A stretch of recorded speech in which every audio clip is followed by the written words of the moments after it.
فيلم لن تراه في حياتك. فيلم 5001 هو فيلم مصري صامت كوميدي اتعرض سنة 1932، وهو تاني أعمال توجو مزراحي أو أحمد المشرقي بعد فيلم الكوكايين أو الهاوية اللي اتكلمنا عنه في حلقة 22.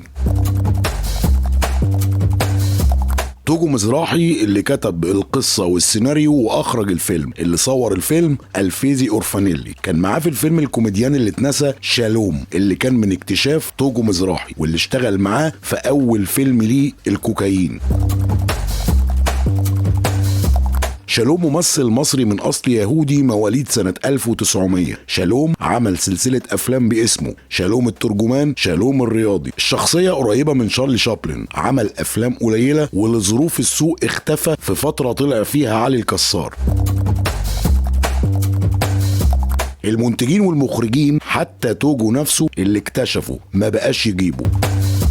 اشتغل في الفيلم كوميديان تاني اتنسى وسقط من الذاكرة اسمه عبده محرم. عمل ثنائي مع شالوم ظهر في فترة الثلاثينات. عبده محرم ممثل وكوميديان مصري مواليد سنة 1901 وبرضه ما كانش له حظ واختفى، بس كان اسمه بيظهر في الافلام. اشتغل معظم اعماله القليله مع توجو مزراحي. اتوفى سنه 1948. رصيده كله حوالي 8 افلام منهم 6 مع توجو مزراحي.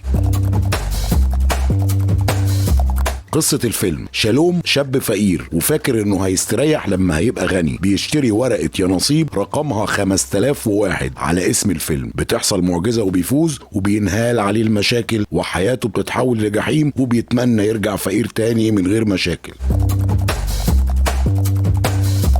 للأسف فيلم 5001 من ضمن التحف اللي اختفت ومش هنقدر نشوفها. باظت بقى في كرتونة تحت سرير الورثة، اتسرقت، اتحرقت، كلتها الفيران، ايا كان. خسارة. تابعونا.